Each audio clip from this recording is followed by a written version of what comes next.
El aire vibraba con una tensión casi eléctrica, una nota grave y sostenida que Samuel sentía más en los huesos que en los oídos. Era una frecuencia familiar en las grandes ciudades, la del desastre contenido, pero esta vez resonaba con un timbre personal y doloroso.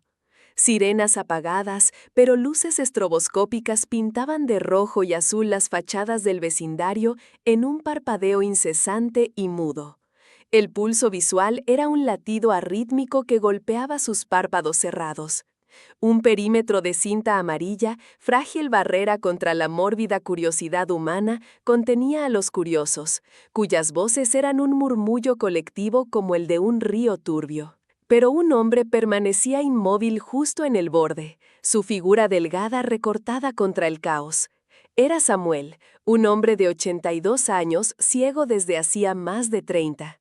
Su bastón blanco, una extensión de su propio ser tallada en fresno, descansaba en su mano, pero su cuerpo estaba orientado hacia el edificio de apartamentos del otro lado de la calle, su hogar, su universo. Señor, por tercera vez tiene que retroceder. Esta es una zona de exclusión, ladró un joven oficial, su voz teñida de la autoridad prefabricada de un uniforme nuevo y la impaciencia de quien no ha dormido lo suficiente. El olor a café rancio y adrenalina emanaba de él. Y por tercera vez, joven, le digo que vivo allí, respondió Samuel, su voz un murmullo grave y sereno, como el de un violonchelo en una sala vacía. No se movió. Sentía el frío del pavimento subir por las suelas de sus zapatos gastados, justo encima, y conozco al muchacho que tienen acorralado en el 3B. El oficial, un tal Ramírez según la placa que Samuel no podía ver, pero que casi podía oír en la cadencia de sus pasos, bufó. El sonido fue corto, agudo, un escape de aire comprimido. Intercambió una mirada de fastidio con su compañero, un hombre mayor cuya respiración era más pesada y cuyo silencio denotaba un cansancio más profundo. Claro que lo conoce, y yo soy el rey de España. Muévase, abuelo, o lo moveré yo. No tenemos tiempo para esto. La humillación era un sabor amargo y familiar para Samuel, como el metal de una moneda vieja en la lengua. No era la arrogancia del oficial Ramírez lo que le dolía, ni su juvenil prepotencia. Era la ceguera detrás de ella, una ceguera mucho más profunda que la suya. Veían a un anciano frágil, un obstáculo arrogado y tembloroso, un estorbo en el meticuloso engranaje de su operación. No veían al maestro de música, que había enseñado a 3 generaciones de niños en ese mismo barrio, ni al hombre que tras perder la vista había aprendido a ver el mundo a través de los sonidos, a leer las emociones en las vibraciones del suelo y a descifrar las historias ocultas en el viento que se colaba por los callejones. Recordaba haberle enseñado a la hermana mayor de Ramírez a no forzar el arco sobre las cuerdas del violín, a dejarlo respirar. Una lección que el joven oficial evidentemente no había aprendido. Al otro lado de la calle, el epicentro del caos organizado, el comandante Thorne, un hombre tallado en granito y protocolo, dirigía la operación desde el capó de un vehículo blindado. Su voz era un instrumento de precisión, cortante y sin armónicos. Mapas, radios y pantallas térmicas se extendían ante él como un altar tecnológico. Samuel podía oír el zumbido agudo de la electrónica, el chasquido de los teclados y el crujido del cuero de las botas de Thorne al cambiar de peso. Llevaban 4 horas de un tenso punto muerto, 4 horas en las que el tiempo se había estirado y contraído como un acordeón. Dentro del apartamento 3B, un joven llamado Leo, antiguo alumno de Samuel, retenía a una madre y a su hija pequeña. Samuel recordaba a Leo, no como una imagen, sino como una melodía. Un niño de manos torpes pero de alma resonante, que atacaba las teclas del piano con una pasión que a menudo desbordaba la técnica. Su música estaba llena de silencios abruptos y crescendos inesperados, como su vida. Samuel había hablado con su madre en varias ocasiones, una mujer amable con la preocupación grabada en el timbre de su voz. Leo siente demasiado, maestro, le había dicho una vez. El mundo es demasiado ruidoso para él. Ahora, Leo había creado su propio ruido, un grito desesperado que había atraído a todo el estruendo de la ciudad. Los sensores térmicos confirman 3 señales de calor agrupadas en la sala principal. No hay movimiento, informó un técnico, su voz monótona, desprovista de emoción. El negociador no ha tenido éxito. El sujeto solo repite una y otra vez que nadie lo escucha. Samuel escuchó la frase y un escalofrío le recorrió la espalda. Nadie lo escucha. La ironía era tan cruel que dolía físicamente. «Preparen al equipo de asalto», ordenó Thorne con una frialdad que pretendía ser profesional, pero que sonaba a pura y simple impaciencia. «Entraremos en 10 minutos. El protocolo es claro. 4 horas sin progreso, con rehenes menores de edad, la intervención táctica es obligatoria. No arriesgaremos la vida de los rehenes por un fracasado que busca atención». La orden de Thorne cortó el aire como un cristal roto. Samuel oyó el cambio sutil en el entorno, el sonido metálico de los seguros de los rifles al ser accionados, el murmullo de las comunicaciones volviéndose más urgente, el movimiento coordinado de cuerpos preparándose para la violencia. El pánico, una emoción que rara vez sentía, le apretó el pecho como un puño helado. Thorne y sus hombres veían formas de calor en una pantalla, siluetas anónimas variables en una ecuación táctica. Él, en cambio, oía el latido del corazón de una tragedia inminente. Oía el nombre de Leo, el recuerdo de su risa frustrada frente al piano, el eco de la voz preocupada de su madre. Veía, a su manera, mucho más que ellos. Con una determinación que sorprendió al joven oficial Ramírez, Samuel se abrió paso. Su bastón ya no tanteaba el terreno, golpeaba el pavimento con una urgencia silenciosa, un metrónomo marcando los segundos que se agotaban. «¿A dónde cree que va?», gritó Ramírez, intentando interponerse. Samuel lo esquivó con una fluidez que desmentía su edad, como si sintiera la posición del oficial por el desplazamiento del aire. «A evitar un error», dijo sin detenerse. Llegó junto al vehículo blindado, un monolito de acero frío que zumbaba con poder. «Comandante», dijo Samuel, su voz sorprendentemente firme, proyectada para cortar a través del bullicio electrónico. Thorne ni siquiera lo miró. Su atención estaba fija en una pantalla que mostraba el plano del edificio. «Oficial Ramírez, ¿no le dije que sacara a este civil de aquí? Quiero este perímetro limpio». «Comandante, por favor», insistió Samuel, dando un paso más cerca. El olor a metal y a ozono era abrumador. «Conozco a Leo, fui su profesor de piano. No es un monstruo, es un alma asustada, es un muchacho que siente demasiado». «Con todo respeto, señor», replicó Thorne, finalmente girando su rostro impaciente hacia él. Sus ojos eran grises y duros como piedras de río. Su relación anecdótica con el sujeto es irrelevante en este momento. Tenemos la situación bajo control táctico. Lo que necesitamos ahora es que se aparte y nos deje hacer nuestro trabajo. La palabra trabajo sonó como destrucción en los oídos de Samuel. Samuel cerró los ojos. El mundo visual, con sus uniformes intimidantes, sus luces parpadeantes, sus prejuicios y sus distracciones, se desvaneció. El telón cayó, y en la oscuridad, el escenario real cobró vida. Se concentró, afinando su oído como el instrumento que era, filtrando las capas de sonido una por una. Primero, la capa superficial, las radios crepitantes, el zumbido de los generadores, los susurros nerviosos de los policías, el llanto lejano de un bebé en otro edificio. Luego, una capa más profunda, el rumor sordo de la ciudad, el paso del metro bajo sus pies, el viento gimiendo entre las antenas de los tejados. Finalmente, se enfocó en el edificio, su edificio. Lo conocía como la palma de su mano, cada arruga, cada cicatriz. Conocía el gemido de las tuberías de agua caliente cuando la caldera se encendía, el crujido particular del tercer escalón de la escalera principal, el eco del ascensor al llegar a cada planta. Conocía el sonido del apartamento de la señora Henderson en el 2A, siempre con las noticias puestas. Conocía el silencio del apartamento del señor García en el 5C desde que su esposa falleció. Se sumergió en esa sinfonía de hormigón y vida, buscando la nota discordante, la señal dentro del ruido. Buscaba el sonido del 3B, y entonces lo oyó. Era casi imperceptible, un hilo de plata acústico viajando a través de las paredes, el suelo y el acero. No era un grito, No era una amenaza, no era un sollozo de miedo, era un sonido que Thorne y su tecnología de $1.000.000 jamás podrían detectar, porque no buscaban melodías, solo anomalías térmicas.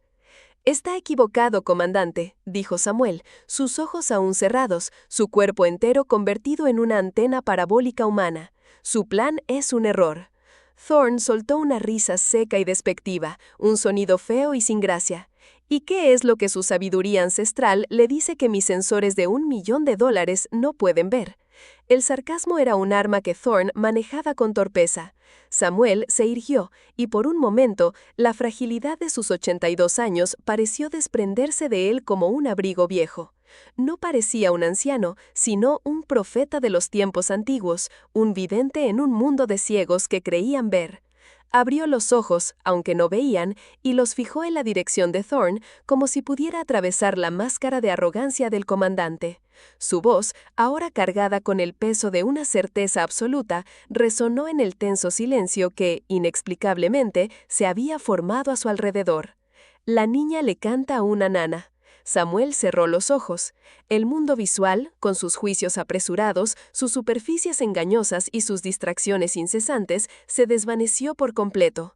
Para él, cerrar los párpados no era sumirse en la oscuridad, sino abrir la puerta a la verdadera claridad. El caos exterior, el ballet frenético de luces rojas y azules, se transformó en un lienzo sonoro que él podía leer con una precisión que ningún ojo podría igualar. Se concentró, afinando su oído como un violinista afina su instrumento antes de una sinfonía crucial. Primero, tuvo que pelar las capas de ruido más evidentes. Estaba el zumbido grave y constante de los generadores que alimentaban el puesto de mando, una nota pedal que sostenía toda la composición del desastre. Sobre ella, el crepitar agudo y nervioso de las radios, voces metálicas escupiendo códigos y jerga táctica, fragmentos de un lenguaje de violencia contenida. Escuchaba el murmullo colectivo de la policía, una mezcla de susurros tensos, el roce de la tela de los uniformes, el clic metálico de un seguro de arma al ser revisado. Más allá del perímetro, el rumor sordo de la multitud contenida, un oleaje de curiosidad y miedo. Pero todo eso era ruido de superficie. Samuel necesitaba ir más profundo. Se sumergió más, buscando las vibraciones del edificio, su edificio. Lo conocía como la palma de su mano, o mejor dicho, como el diapasón de un violonchelo que hubiera tocado durante 50 años. Conocía el gemido particular de las tuberías de agua caliente al expandirse del ala oeste, un suspiro largo y melancólico que a veces lo arrullaba por las noches.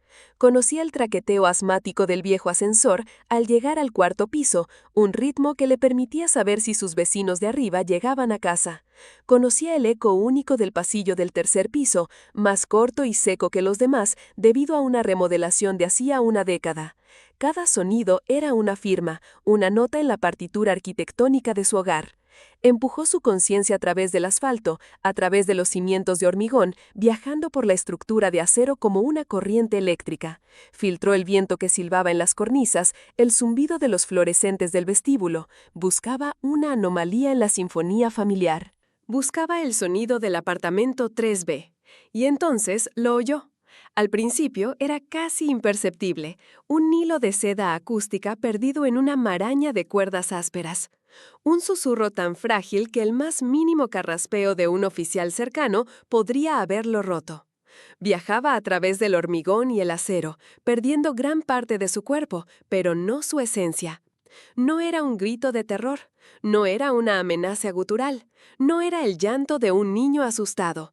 Era algo infinitamente más complejo y desgarrador.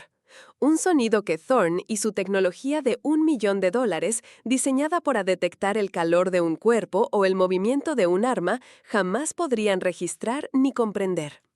Era la melodía de la inocencia. «Está equivocado, comandante», dijo Samuel, sus ojos aún cerrados, su voz apenas un murmullo, pero cortando el aire con la nitidez de un bisturí. Su plan es un error. La declaración, tan calmada y tan absoluta, colgó en el aire. Thorne, que había vuelto a inclinarse sobre sus mapas térmicos, se detuvo en seco. Se giró lentamente, una expresión de incredulidad y desdén endureciendo sus facciones. Soltó una risa seca, un sonido corto y despectivo que no contenía ni una pizca de humor. Espetó, cruzándose de brazos. Su postura era la de un muro de granito. Llevo 20 años dirigiendo operaciones como esta. Tengo imágenes térmicas, planos arquitectónicos, perfiles psicológicos y un equipo de asalto de élite listo para actuar. Mis sensores pueden oír la respiración de un hombre a través de 2 paredes de yeso. Hizo un gesto amplio hacia su parafernalia tecnológica. Y usted, con todo respeto, es un anciano ciego que ni siquiera debería estar aquí. Así que, por favor, ilumíneme. ¿Qué es lo que su sabiduría ancestral le dice que toda mi inteligencia táctica no puede ver? La condescendencia era tan densa que se podía palpar. Varios oficiales cercanos sonrieron con suficiencia, esperando que el viejo finalmente se diera por vencido. Pero Samuel no se inmutó. Se irguió y por un momento la fragilidad de sus 82 años pareció desprenderse de él como una capa. No parecía un anciano, sino un profeta antiguo, un vidente, cuyo poder no residía en lo que veía, sino en lo que entendía. Abrió los ojos, y aunque las pupilas lechosas no enfocaban nada, las fijó en la dirección de Thorne con una intensidad que hizo que el comandante se sintiera extrañamente expuesto. Su voz, ahora cargada con el peso de una certeza inquebrantable, resonó en el tenso silencio que se había formado, un silencio que incluso las radios parecían respetar. La niña le canta a una nana. 5 palabras. 5 palabras que cayeron como una piedra en un lago helado, rompiendo la superficie de la realidad táctica de Thorne. El tiempo pareció detenerse, estirarse hasta volverse quebradizo. El líder del equipo de asalto, que esperaba con el dedo sobre el comunicador, bajó la mano lentamente, su ceño fruncido en confusión. El joven oficial que había insultado a Samuel lo miró con la boca entreabierta, el color desapareciendo de su rostro. El mundo, de sirenas, armas y protocolos, se detuvo suspendido por la imagen imposible que Samuel había conjurado. El comandante Thorne se quedó paralizado, su máscara de arrogancia profesional resquebrajándose visiblemente, revelando, por un instante, al hombre que había debajo, un hombre repentinamente perdido. ¿Qué? Tartamudeó Thorne, la palabra saliendo como un graznido, una traición a su habitual compostura de acero. La niña, repitió Samuel, y su calma era ahora una fuerza devastadora. La pequeña Maya le está cantando Estrellita, ¿dónde estás? Es una melodía simple, en do mayor. Siempre se equivocaba en el cuarto compás. La especificidad del detalle fue como un segundo golpe. Es la misma canción que su madre, Elena, le cantaba a ella en mis clases de iniciación musical cuando apenas levantaba un palmo del suelo. Leo no la está amenazando, comandante. No hay terror en esa habitación. La niña lo está consolando a él. La idea era tan radical, tan absurdamente contraria a cada manual, a cada simulación, a cada fibra del entrenamiento de un agente de operaciones especiales, que debería haber sido descartada como el delirio de un viejo senil. Un rehén no le canta a su captor. Un niño no consuela al monstruo que lo tiene prisionero. Es una inversión fundamental de la dinámica del poder y el miedo. Pero la convicción en la voz de Samuel, la precisión casi quirúrgica de su afirmación, el nombre de la canción, el contexto de las clases de música, sembró una semilla de duda imposible de ignorar. Era una duda peligrosa, una que podía costar vidas si se equivocaba. Pero ignorarla, Thorne se dio cuenta con un escalofrío, podría ser aún peor. Thorne, visiblemente sacudido, luchando contra el instinto y el protocolo que gritaban en su cabeza, tomó una decisión que iba en contra de toda su carrera. Miró a su técnico de comunicaciones. «Deme el parabólico, el de alta ganancia». El técnico, un hombre joven con gafas, parpadeó. «¿No hay?», ladró Thorne, y el técnico se apresuró a traer el equipo. Era un dispositivo impresionante, un gran plato cóncavo con un micrófono suspendido en su foco, capaz de captar el susurro de las hojas a 100 metros. Normalmente se usaba para detectar el más mínimo movimiento dentro de una estructura sitiada, el roce de una tela, el clic de un percutor, una respiración contenida. Thorne se lo arrancó de las manos al técnico, se puso los auriculares, su rostro una máscara de escepticismo forzado y una nueva, desesperada y casi vergonzosa esperanza. Apuntó el plato hacia la ventana oscurecida del 3B, ajustando el dial de ganancia con una mano temblorosa. El silencio que siguió fue más tenso que cualquier tiroteo. Duró un minuto que se sintió como una hora. Los agentes contenían la respiración. El único movimiento eran las luces estroboscópicas que seguían barriendo las caras expectantes en un ciclo silencioso y fantasmal. Samuel permanecía inmóvil, con los ojos cerrados de nuevo, como si escuchara junto al comandante. Thorne frunció el ceño, ajustando el dial. Solo estática, el zumbido del edificio. La decepción, mezclada con un amargo «te lo dije», comenzó a formarse en su rostro. Estaba a punto de arrancarse los auriculares, a punto de desatar el infierno sobre el apartamento 3B y sobre la carrera de cualquiera que hubiera presenciado su momento de debilidad. Pero entonces se detuvo, inclinó la cabeza, su cuerpo entero se tensó. A través del crepitar y el ruido blanco, una hebra de sonido, fina como un cabello de ángel, llegó a sus oídos. Era débil, distorsionada por el cristal y la distancia, pero inconfundible. Una vocecita infantil, ligeramente desafinada, cantando con una dulzura vacilante. En el cielo, sobre el mar, un diamante de verdad. Y debajo de la melodía, apenas audible, otro sonido. Un sollozo ahogado, un hipo de dolor profundo y roto que no pertenecía a un niño, pertenecía a un hombre. Lentamente, como un hombre que despierta de un trance, Thorne se quitó los auriculares. Su rostro estaba pálido, despojado de toda arrogancia. Levantó la vista y miró a Samuel. Y por primera vez esa noche no vio a un obstáculo, ni a un civil molesto, ni a un viejo ciego. Vio a un hombre que poseía una forma de percepción tan profunda y humana que hacía que toda su tecnología parecía un juguete tosco y ciego. Vio a alguien que había escuchado el alma de la situación mientras él solo había estado midiendo sus sombras. Susurró, las palabras apenas audibles para su segundo al mando, que lo miraba con asombro. Tiene razón. La puerta del apartamento se abrió con un gemido lento y prolongado, un sonido que cortó el aire electrificado como un suspiro de rendición. Leo apareció en el umbral no como el monstruo que las pantallas térmicas habían pintado, sino como la imagen misma de la derrota.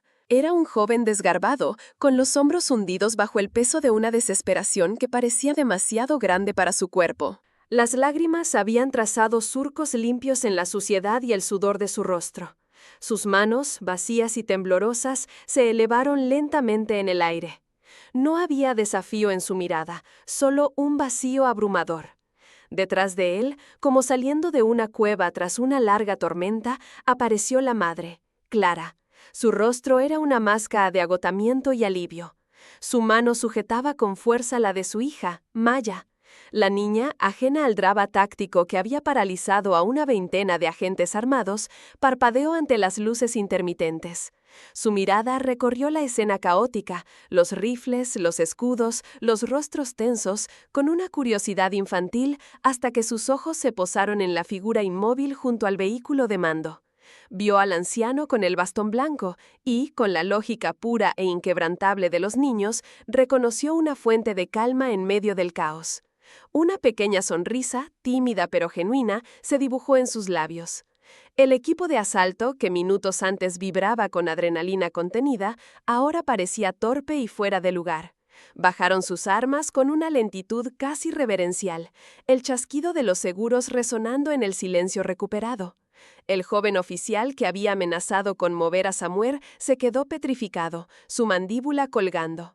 La realidad de lo que casi había sucedido, una irrupción violenta basada en una lectura completamente errónea, lo golpeó con la fuerza de un golpe físico.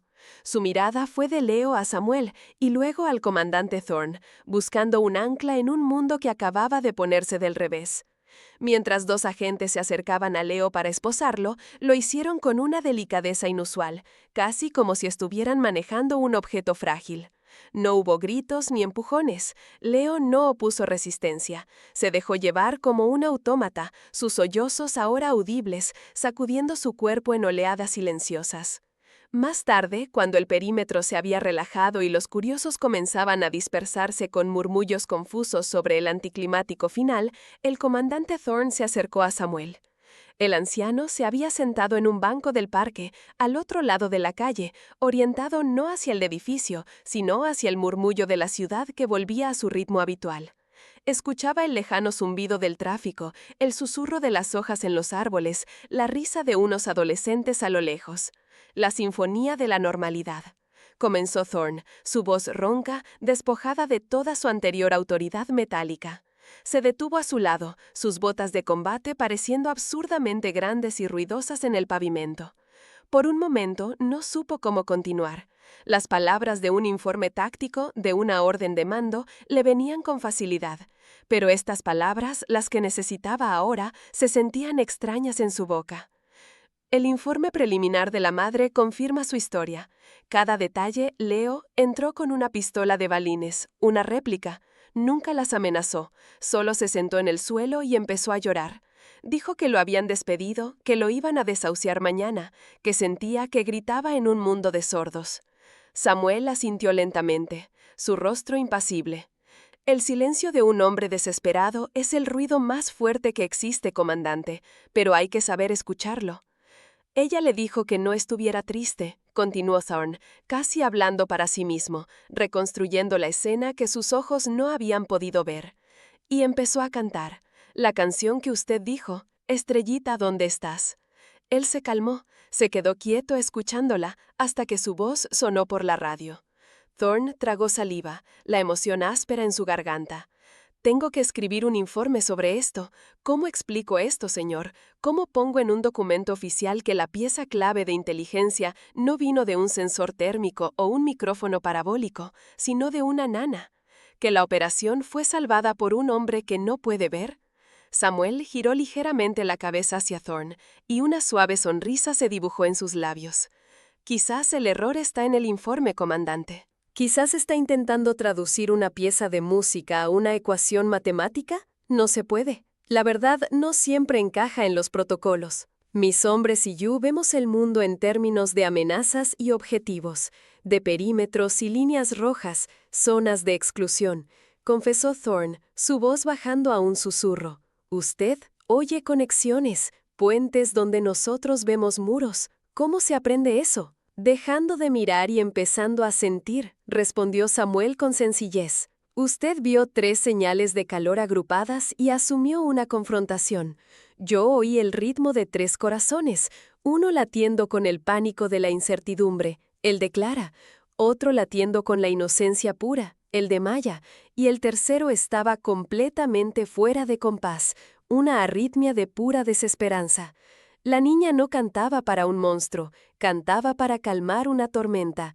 Estaba afinando el corazón de Leo. Justo en ese momento, el joven oficial que había sido tan displicente se acercó a ellos, con el sombrero en las manos y la mirada fija en el suelo. Murmuró, su voz apenas audible.